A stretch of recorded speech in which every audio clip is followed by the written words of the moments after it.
नेपाल इस वक्त भीषण बाढ़ की मार झेल रहा है। चारों तरफ तबाही का मंजर है। कहीं घर मलबे में तब्दील हो गए हैं तो कहीं सड़कें और पुल बह गए हैं। लेकिन इस तबाही के बीच नेपाल के सामने अब एक और बड़ा खतरा खड़ा हो गया है। नमस्कार, आप देख रहे हैं न्यूज़ 18 और मैं हूं आपके साथ हर्षिता पांडे। वैज्ञानिकों ने नेपाल और उसकी सीमा से लगे इलाकों में मौजूद 47 ग्लेशियर झीलों को संभावित रूप से खतरनाक माना है।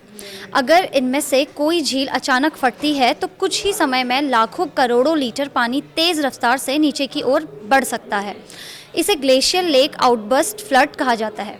नेपाल की प्रमुख नदी घाटियों के ऊपरी हिस्सों में मौजूद इन 47 ग्लेशियर झीलों पर वैज्ञानिकों की खास नज़र है। International centre for integrated mountain development यानी नेपाल सरकार के आकलन के मुताबिक इनमें से 21 झीलें नेपाल में जबकि 25 झीलें तिब्बत में सीमा पार स्थित है। इन झीलों की सबसे बड़ी चिंता इसलिए है क्योंकि इनका पानी उन नदियों में पहुंचता है जो आगे चलकर नेपाल की घाटियों से होकर बहती हैं। ऐसे में अगर ऊपरी इलाकों में किसी भी झील की प्राकृतिक दीवार टूटती है तो अचानक आने वाली बाढ़ नीचे बसे गांवों और शहरों तक पहुंच सकती है।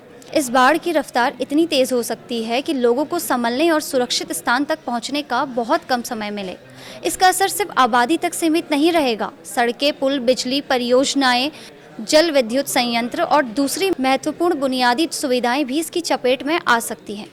आपदा प्रबंधन से जुड़े अधिकारियों और यूएनडीपी ने भी तेजी से बढ़ रही कुछ ग्लेशियर झीलों को लेकर चिंता जताई है। खासतौर पर वे झीलें ज़्यादा खतरनाक मानी जा रही हैं जिनके किनारे बर्फ़, मिट्टी और पत्थरों से बनी प्राकृतिक दीवारें हैं। अगर ये कमज़ोर दीवारें टूटती हैं तो भारी मात्रा में पानी अचानक नीचे की ओर आ सकता है। इन झीलों से सबसे ज़्यादा खतरा उन पहाड़ी और मध्य पहाड़ी जिलों को हो सकता है जो इनके नीचे बहने वाली नदी घाटियों के आसपास बसे हैं। विशेषज्ञों का मानना है कि खतरे को कम करने के लिए इन झीलों की लगातार निगरानी, शुरुआती चेतावनी प्रणाली और ज़रूरत पड़ने पर झीलों का जलस्तर नियंत्रित करने जैसे कदम बेहद ज़रूरी हैं।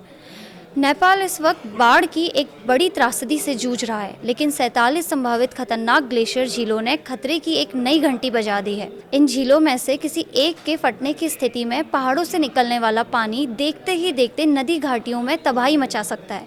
इसलिए वैज्ञानिकों की चेतावनी को नज़रअंदाज करना नेपाल के लिए बेहद भारी पड़ सकता है। अब ज़रूरत है कि समय रहते निगरानी, चेतावनी और बचाव की मजबूत व्यवस्था तैयार करने की, ताकि प्राकृतिक आपदा आने से पहले ज़्यादा से ज़्यादा लोगों की जान बचाई जा सके।